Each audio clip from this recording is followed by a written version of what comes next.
The crew worldwide, from Cali to Twitter, real hardcore fans, boxing ass niggas, consistency cops, police the views, we'll pull up receipts for any debate you choose. Shout outs to Clan Archie for the dope production. Ring Gang stay with the best discussions. Ring Gang Radio.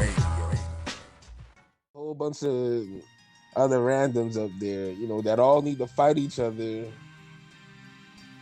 instead of waiting around for the pick me lottery. Yeah, it's something else. You know, in fact, let me transition into this particular topic. I was gonna save it as the last topic, but I figure this is probably the best segue into it. You know, as we all know right now, middleweight in 2019 has been it's not focused anymore. Now, Womp womp. After a couple of good, 2-3 years where middleweight had leveled up a little bit and has given boxing some of its best fights, around. I think now it's a division that's now a victim of politics. Yeah. And no better example of this than being in the center of this is one Saul Canelo Alvarez, the current WBA, IBF, and the rightful WBC middleweight champion of the world. Right now, the big thing in boxing, and why this is a thing in boxing that the niggas want to be talking about, I don't know. But it's a big thing. It's like, who the fuck is Canelo's next opponent? I mean, you think?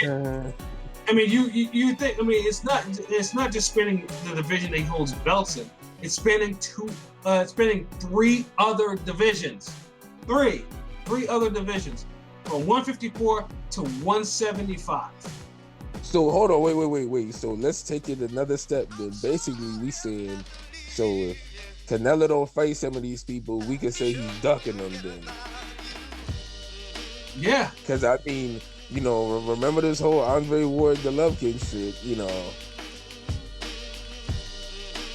Yeah, you ain't even got to be in their division, but if your name is mentioned with a guy a couple times and the fight don't happen, you ducking them. So Exactly. I ain't gonna accuse Canelo of that, but yeah, I feel you going with this. Yeah, so let's take it down the line. We'll put out each, and we'll start from the lower ones. 154. Canelo has doubled that. Obviously, he's a former 154 champion, and as a middleweight, he's dabbled at 154, going down to 154. The latest opponent choice is from Jaime Munguia. Now, this is interesting too because when Triple G versus Munguia was announced, people were slandering the shit. It's just like, oh, Triple G's cherry picking again. Whatever. Yeah, he's too green. He's a little boy. He can't defend himself. No. I mean, Jesus, why?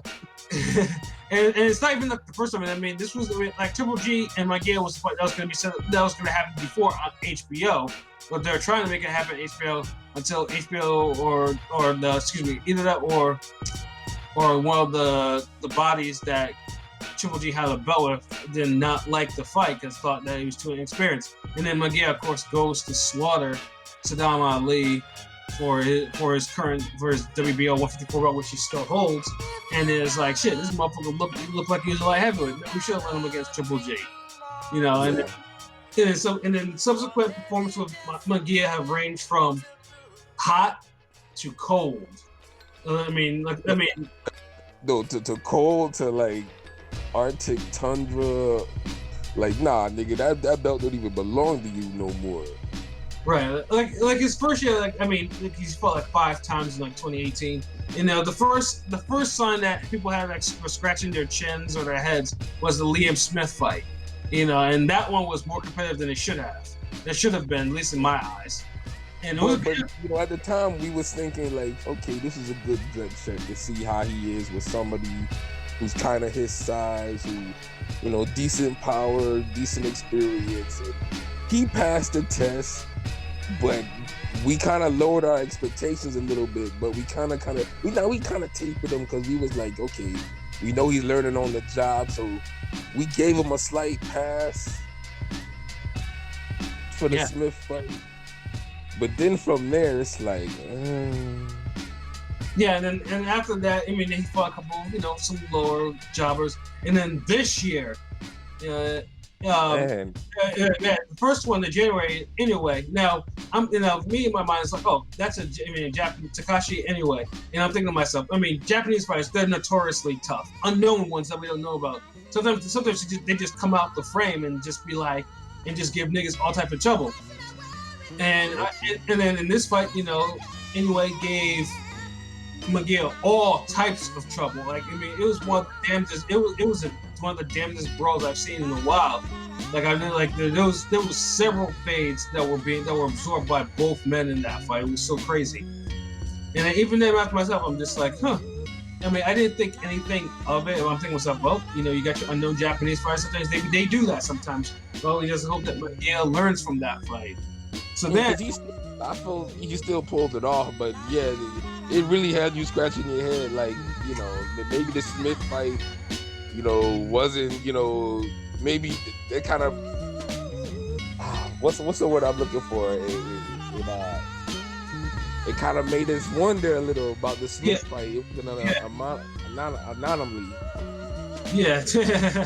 If it was like, was this just was it a fluke, or was it, that McGill may not be the total package that everyone thinks he is. Right. And then his next fight though blew all that shit out, open like that. He wasn't. I mean, when he faced Dennis Hogan. Now that fight was considered a true mismatch on paper. Because no one knew who Dennis Hogan was. I didn't know this. LB didn't know who Dennis Hogan was. All he knew is he was a random Australian that happened to be the #1 contender for WBO middleweight 154 title. And instead, Dennis Hogan comes to America, or no, Mexico. It was Mexico, and gives the performance of his life. And in the process, wobbling McGill, at several times during the fight. Multiple times, yeah. Just outdressed him, just undressed him. I'm talking about, outfought him, outboxed him, bullied him, outmaneuvered, just complete work, just everything. Yeah, exactly. And it's just like, and then you're thinking that that should have been the one. That should have been the last 154 belt that should have gone. But instead, unfortunately, fuckery took place. The fuckery got decided, like, nah, we want to see some fuckery tonight. So we're gonna let McGill retain his belt. So right now, McGill's stock is incredibly low. So Canelo not as bad as Amir Khan going into the Terence Crawford fight low, but maybe a notch above. Yeah, right. Because I mean, even though he's the 154 champion, and he's probably the longest reigning 154 champion out of all the 3 champions currently, he's not looked at as probably the top fighter in that division. In fact, he's mostly not mentioned at all when it comes to the unifications. Mostly when J-Rock or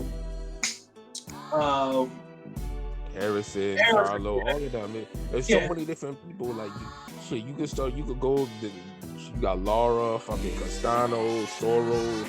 Yeah, it's like there's a lot of people right now that would be McGill, and that just makes us wonder why Canelo would want this fight, or why is he being mentioned? So I mean, my thing is, my belief is maybe that there's something that they're not telling us about McGill, and that maybe they want to cash him out.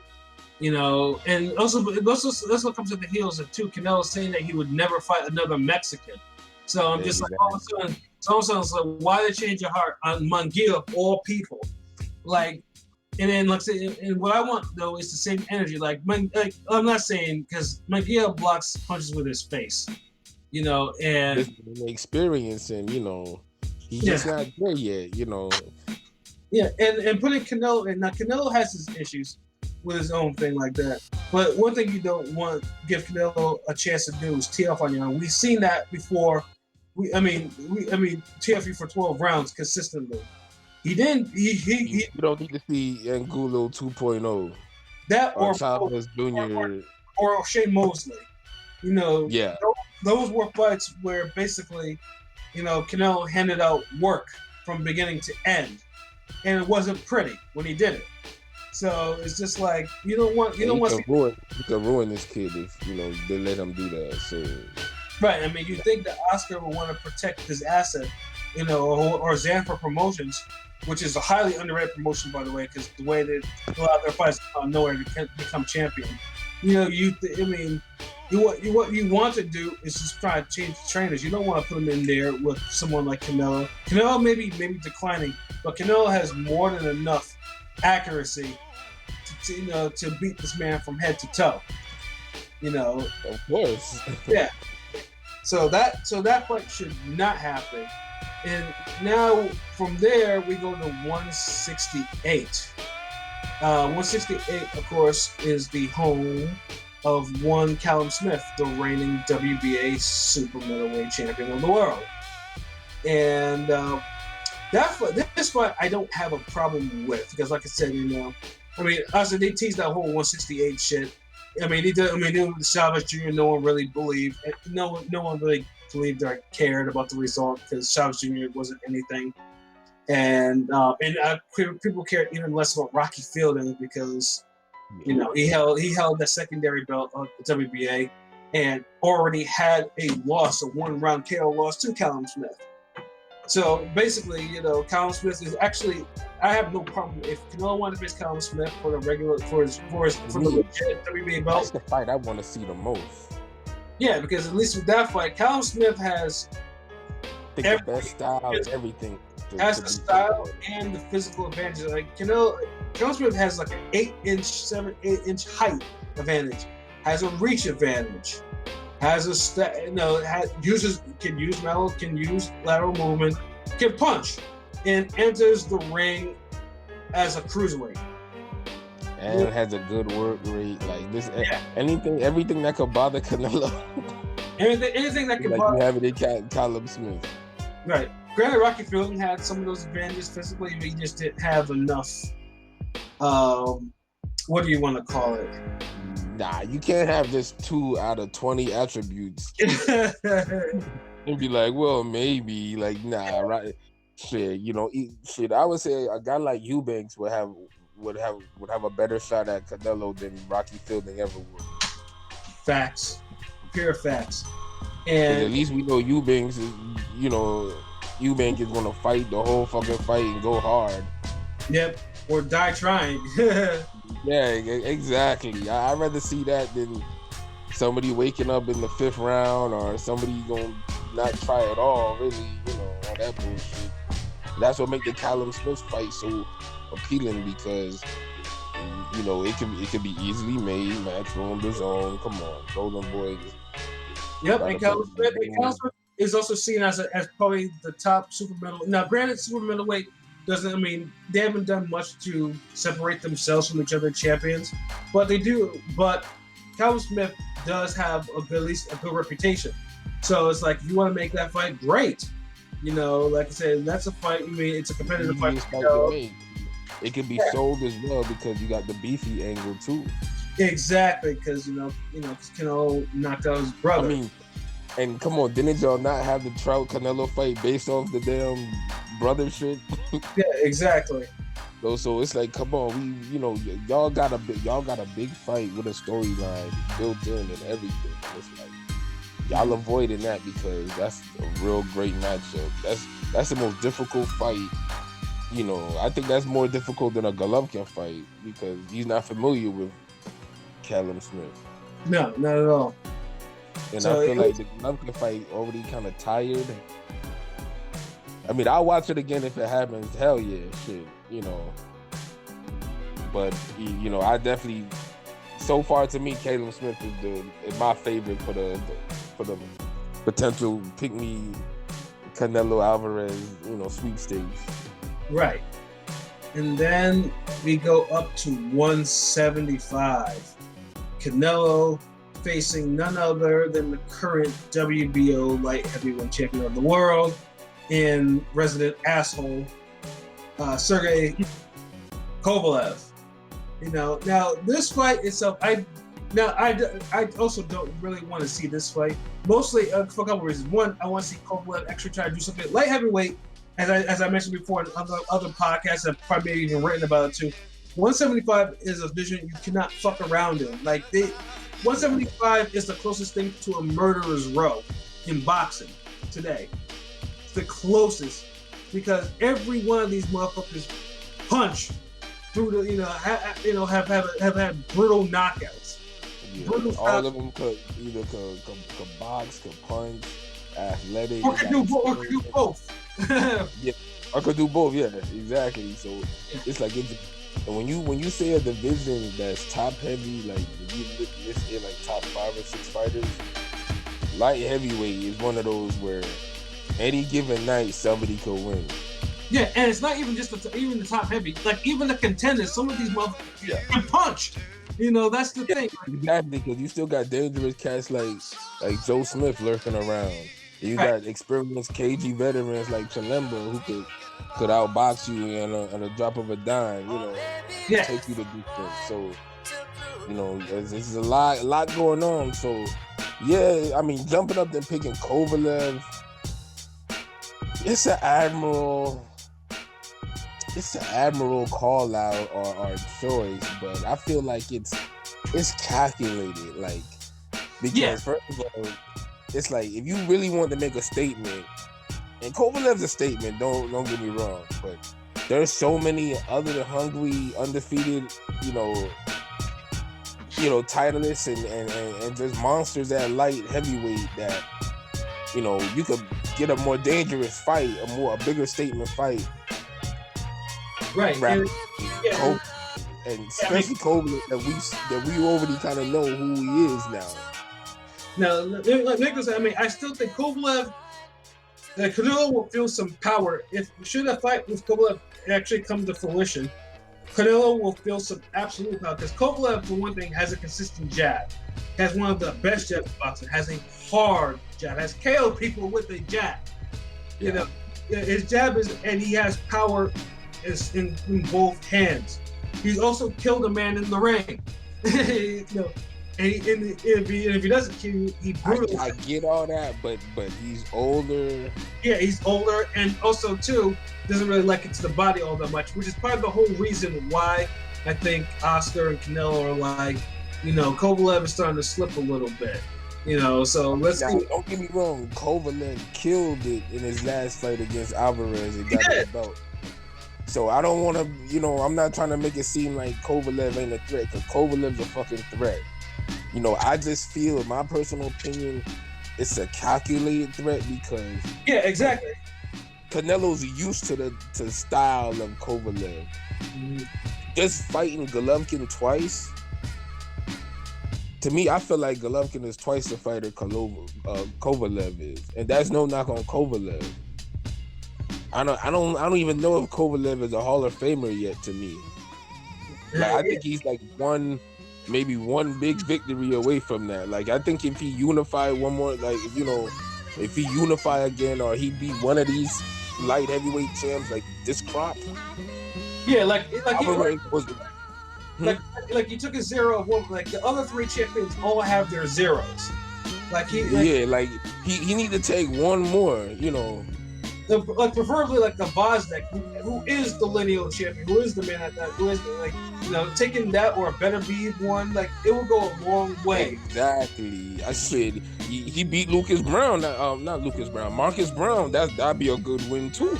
Yeah, exactly. It's Marcus Brown, or you know what I'm saying? So I'm not one of these people who just gonna overrate Kovalev and just say he Hall of Famer already. Nah, he ain't there yet.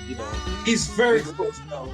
He's very close. There's a lot of fighters I feel that are a good big win away from saying being Hall of Fame, and Kovalev is up there as far as, but I feel like Golovkin's already there. Because he was dominant. He was scarily dominant. Just for the sheer dominance in the period of time. You know what I mean? So it's a calculated risk because you familiar with that style already. You already got to kind of warm up with Rocky Fielding with dealing with the height. Then Jacobs, you're same thing. So he kind of going that path. Like if you look at the previous fights, like he's kind of going into that path of Kovalev's path. I see this shit, right? And I say, would I mind the fight? Nah, I would watch it. It'd be a good fight. I fucks with it. But me personally, I feel like that's an easier fight to deal with than Caleb Smith or even an Andre. Yeah. And I put both of those matches above a Kovalev as far as threat level to beat him. I mean, and also in that case, like I just don't. I mean, personally, I just think. I mean, Kovalev still has enough in his tank that he can lay a beating on Kovalev because he could. You're absolutely right. Yeah, and like Kovalev, like I mean, his stamina issues are. I mean, they're not like Canelo's stamina. I mean, Kovalev can go 12 rounds if he paces himself. Yeah. And you don't want him to do that, pace himself. Because when he paces himself, you get performances like him, like holding Ward to a pretty much a damn stalemate, arguably beating him.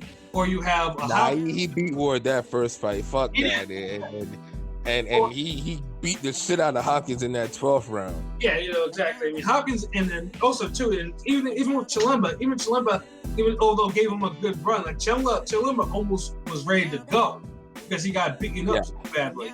And of course, that led to Chilemba losing to Vosdick because he got beaten up so badly. Just at the last little bit, it's like, wow. Like Kovalev gets you. Like I said, it's a threat. No, I don't want no one to be like, man, Shutterworth, man, you on that bullshit, nigga, what the fuck? Wait, nah. If we had to list the top threats for Canelo right now, and if we're gonna say, okay, Caleb Smith 1, Andre 2, Golovkin 3, Kovalev 4. All 4 of those guys could beat on any given night could beat Canelo, especially if you have a fair judges. Yeah, exactly. You gotta factor that shit in too, because there's just more money to be made if Canelo fucking beats Kovalev in a fucking bullshit decision. Right. Yeah, because like I said, I mean, you as you mentioned before, like the other light heavyweight champions will pose not only a stylistically but a serious power threat. Like Beterbiev is a little chinny. However, you cannot allow Beterbiev to hit you. In his last fight, Beterbiev didn't box particularly well against Hot Rod. However, Hot Rod kept on putting himself in his line of fire and got lit up over and over again. Bivol actually style-wise would probably be one of the worst. Yeah, because he's a mover. He's a mover. Oh, shit, Marcus Brown, the same shit. Oh my goodness. Vosdick will probably Vosdick is hot and cold. When he's hot, he's scary. The Superman fight. That's an example of the scary. And when he's cold, you get his last fight, which similarly he didn't know what to do with someone who moved around. But Canelo's not going to move around against Vosdick like that because he's going to gas. And Vosdick too. Vosdick has a pretty good recovery power and chin on him himself. And I think all these guys are in their prime, are close enough to it. All skills, power, boxing skills. Kovalev is right there. Kovalev is dangerous just like them, but the one thing is the youth. Yeah, the youth. Kovalev has, due to outside things and fights in the ring, like he's getting up there in age.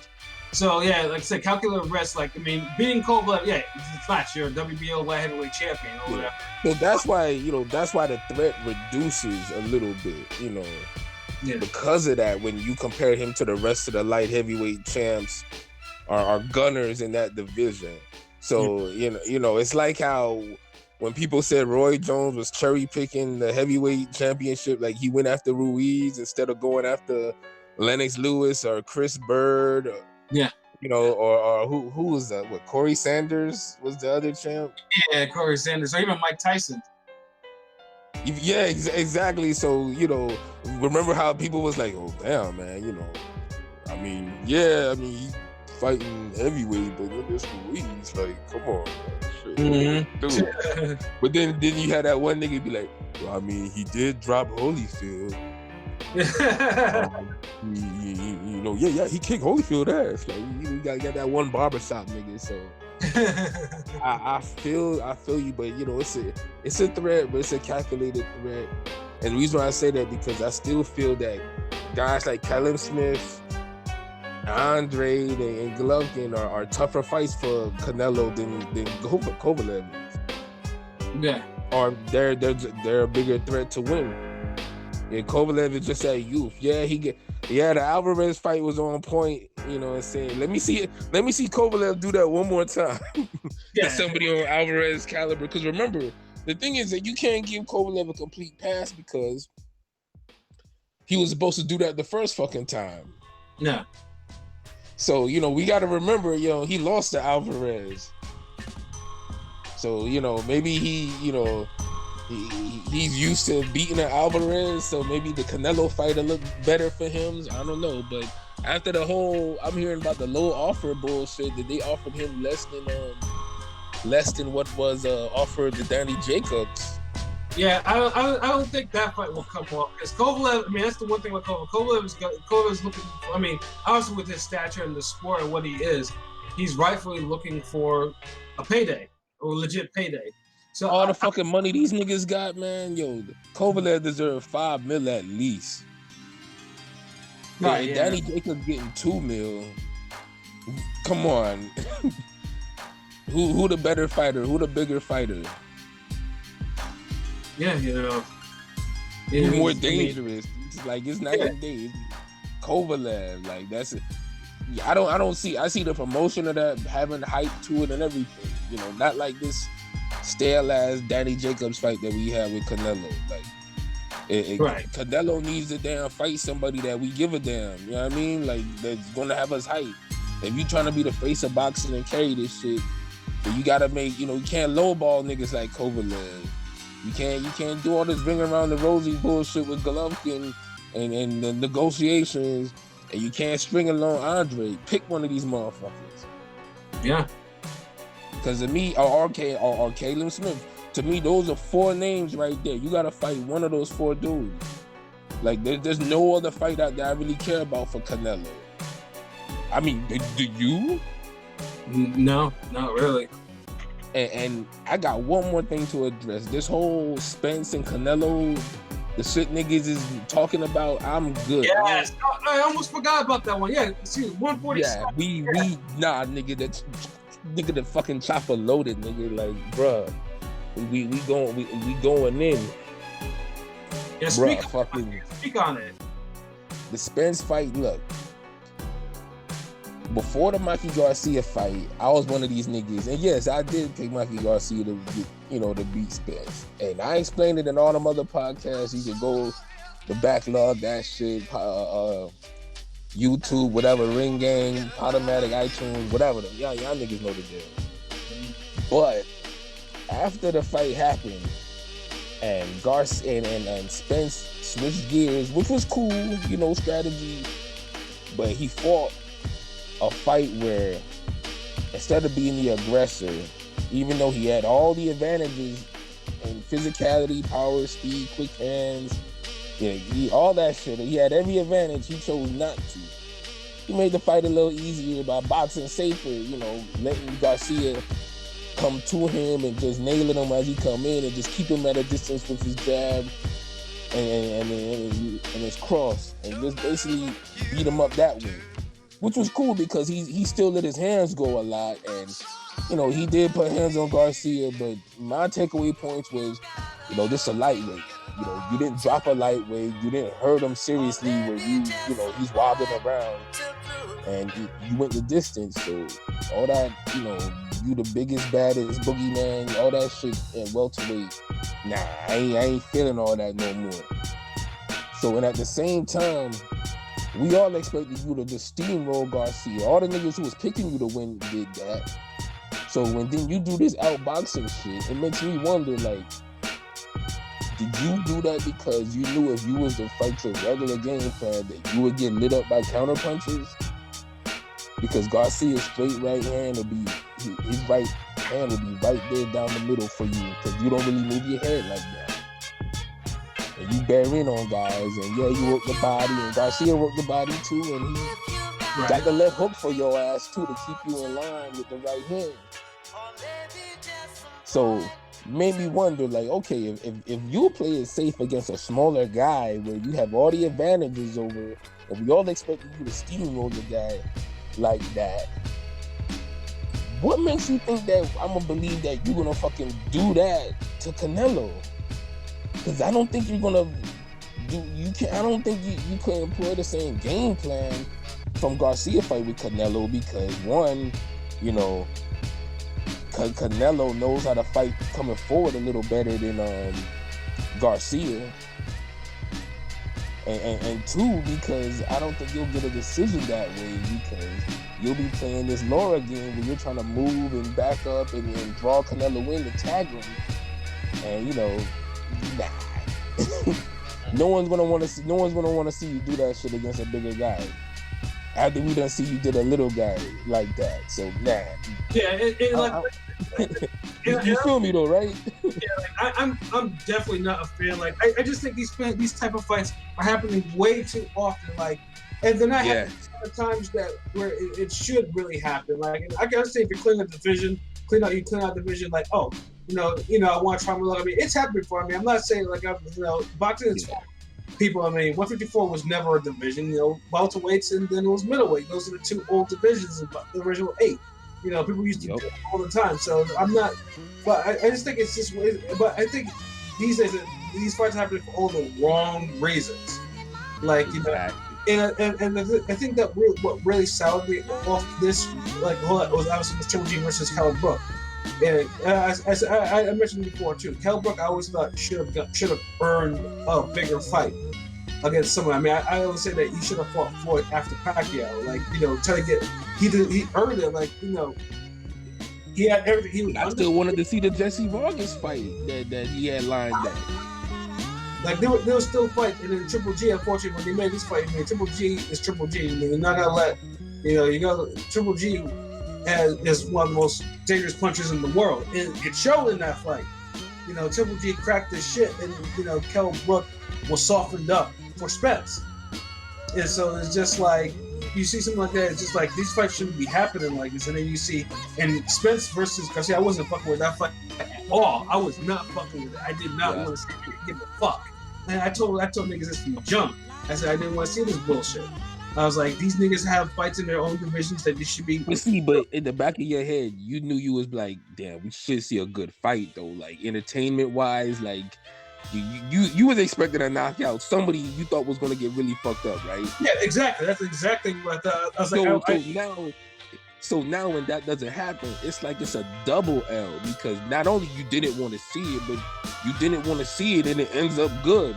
I'm sorry, it ends up trash. So it's like, goddamn. So, man, like, what was the fucking point? And I honestly feel like that's gonna happen with Spence and Canelo, because the style, if Spence is gonna fucking fight like that with Mikey Garcia, then nah, I can't trust you to fucking fight aggressively and balls to the wall and really go after Canelo like that. If you're afraid of getting hit with some counter punches by a lightweight, then I know damn well that Canelo will knock your head off then if you try to do that shit. Because you don't have faith in it. Like, nah, you miss me for that shit. Handle Porter, because y'all niggas is, y'all, a lot of people just write the Sean Porter fight off, and I'm not one of them. Sean Porter got a good chance against Spence, and this is honestly going to be Spence's real test so far. And I say a bigger test than the Brook fight, bigger test than Garcia, because now he's fighting an experienced guy his size who's fought everybody and has the attributes to do things in there that could trouble Spence. So Spence Porter is what, and the rest of the welterweights, you know, this Canelo bullshit, like, bruh, fuck Oscar's bluff. Oscar's got enough shit to deal with these niggas at middleweight or in 5 different divisions challenging Canelo, and you know, y'all trying to see who's the easiest fight to get the bag, like Spence Canelo, man. Because I think Spence already realizing that he's not gonna get the big fights he want at welter. Nah. So he's willing to jeopardize his career, and he's willing to jeopardize his career and possibly his health. Try to do these type of fight. Try to do these type of fights. It's you shouldn't. And I said this should not be a commonplace type of thing. Like at one point, look how big his ass look right now though. Like he probably 165 now. This nigga out here on camera eating hot Cheetos and shit, nigga. Of course he's gonna be that big, nigga. He's not eating fruit, nigga. You know what I'm saying? You know what I'm saying? So it's just. Hot Cheetos be kind of good though. I can't fuck with that shit though. Hot Cheetos, like all that hot shit, hot Cheetos. I like my food natural hot. I don't like artificial hot. That's what hot Cheetos are. Anyway, speaking of just a little minor thing. Have you seen that bullshit with KFC, the hot Cheeto chicken sandwich, nigga? I'm good, yo. To me, I think that it's like if you're gonna do some shit like that, it's best to do it on your own at your own house. Word. Like I think you can put way more sodium and all types of extra unhealthy shit if you buy that shit at like a KFC. I always say that KFC post 2000. I think they're only plans to kill people, man. I think the R&D is like, what can we come up today? And it's probably full of potheads. Like, what can we come up with today, nigga? And to sell to these masses. Hot Cheetos, buddy. I was like, hot Cheetos on chicken, buddy. I was like, yeah, hot Cheetos, right on. That's how I think it goes down KFC, nigga. So it's just like, there's too much bullshit, and that's why it's like, I don't understand how people eat some of this bullshit and how in the Spence eating this bullshit. Nigga needs to be eating vegetables, nigga. Fuck all this hot shit. Man, I feel like the way PBC is ran, it feel like it's like a boxing high school or some shit. Where niggas get paid like real good to just show up to school to take one test twice a year. Mm-hmm. Yep. Other than that, they show up to all the other fights and interviews and do shit throughout the year, and they could just weigh how they want and look how they look, and you see these niggas is like look like they be living a life, and then they get 2 times a fight a year, and then one fight is usually a bullshit fight that they got the advantages in. Then the next fight is usually a fight that is kind of closer or even, but then they got the judges on their side. So that's how that shit be looking to me. And I think that's why these niggas could just do all these damn spin-offs and let me fight from lightweight to 147. Let me jump from 147 to 160. Let me do 154 to 135. All these crazy shits because niggas is in boxing high school, bro. Mm-hmm. All these niggas is just showing up to work, going to different fights, chilling. Then they go take a test once or twice a year. Spence Canelo, I'm good. Yo, bring up Spence Canelo after I see Spence dominate Porter, dominate whoever else available at 147, and then maybe dominate one guy at 154. Then maybe we could talk about a Canelo fight. And if these guys fought more than once or twice a year, then we could be talking about a Canelo fight next year. But since it doesn't happen that way and niggas fight once and twice a year, all this is just bullshit because it's like the boxing conversations move faster than the boxing sport itself.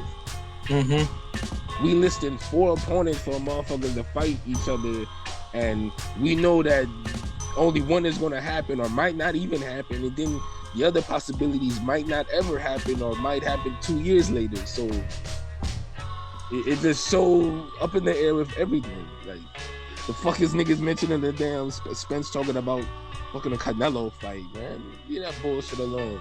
Yeah, exactly. And same thing with Canelo and a Munguia fight. Leave that bullshit alone. Right. Fucking cherry picking ass. It's cool, but Kovalev, leave that bullshit alone, really. I like I said, I just think people just like I think people are just a little bit too bored of other things going on that they just want to just say, hey, who's this is why this simple bullshit is dominating like headlines. And no one is because niggas is trying to outdo each other. Niggas trying to you know what you're just about to say. Niggas want to see who can get the best headline, not the best fight. Yeah, because all these pieces fucking headlines, my nigga, ain't no fucking real fight. Like, honestly, Canelo should be choosing between Andre and Golovkin because they at middleweight. Right. You know what I'm saying? If you want to go up, Callum Smith.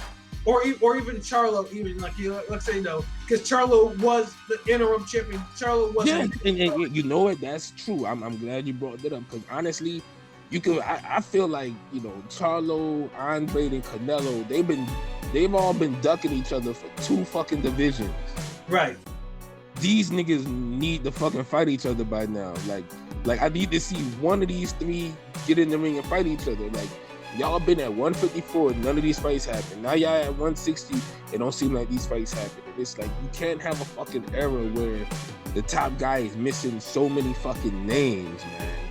It's too many dangerous names. Niggas be like, oh, Canelo fought the best, this, that. But when you look at him, you're like, okay, for every good nigga you see he finally fights, there's like 3 or 4 niggas that are even better than that one good nigga he finally fought. Word.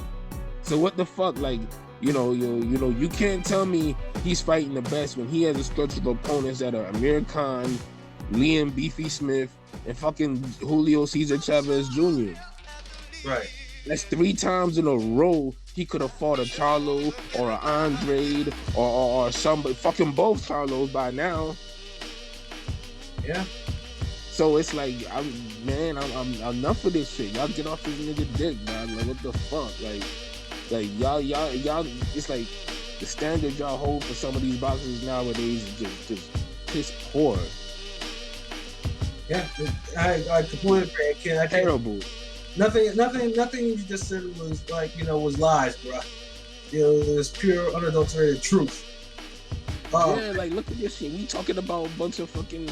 The next year, all these shits is gonna turn into mythical matchups. Like, I mean, all these guys, you're gonna miss some guys. Like, okay, De La Hoya fought everybody, but yeah, he didn't fight Winky right, and he didn't fight Forrest. Sometimes shit just don't work out that way, but he's fought enough top guys where you're kind of like, okay, sometimes shit don't work out, situation, whatever. But that's only 2 guys. It seemed like by the time Canelo's gonna retire, it's gonna be like maybe 8 niggas that we could have realistically seen him fight that he's not gonna have fought. Mm-hmm. Like it's getting there now. He's getting the list right now. Like, bruh, he got both Charlos. He could have fought. Fuck that. Andre, he could have fought. Mm-hmm. That's 3 people right now. And all this shit about how people were just giving this nigga passes like, oh, let him take his time and build up to 160 to fight Golovkin. Y'all want him to rush up there. Bullshit. This motherfucker been a big, heavy-ass middleweight for fucking 5 years. He just kept draining himself trying to get 154 fighting these damn scrubs. And picking and choosing his opponents. So how he supposed to be too small for Golovkin, but he entertaining a fight with fucking Kovalev? Yeah. You see how stupid niggas is looking now, right? 3-4 years ago, when he was fighting the Laras and the Cottos of the world, it's like, no, he ain't gonna make. He ain't gonna make the Golovkin fight right away. I know that's out there, But I'm not a middleweight. 155 was nothing, Yeah, all that bullshit. Now he talking about not even Golovkin is entertaining a Kovalev fight. And this motherfucker is supposed to be so small. And them niggas used to actually spar. Golovkin and Kovalev. They actually spar. You see what I'm saying? And I've always heard Golovkin got the best of it. Right, but they're like, even they don't want. I mean, they're not called Cola. They just want Triple G. Triple G doesn't want Cola. Exactly. They got their own legacies where they at. All this fucking weight jumping and spin-offs is just ruining boxing. Like y'all focus on your damn division and do what it do. Make these fights. I'm tired of every fucking boxing big fight. It's got to be some random Street Fighter Select stage type shit. Right? Some new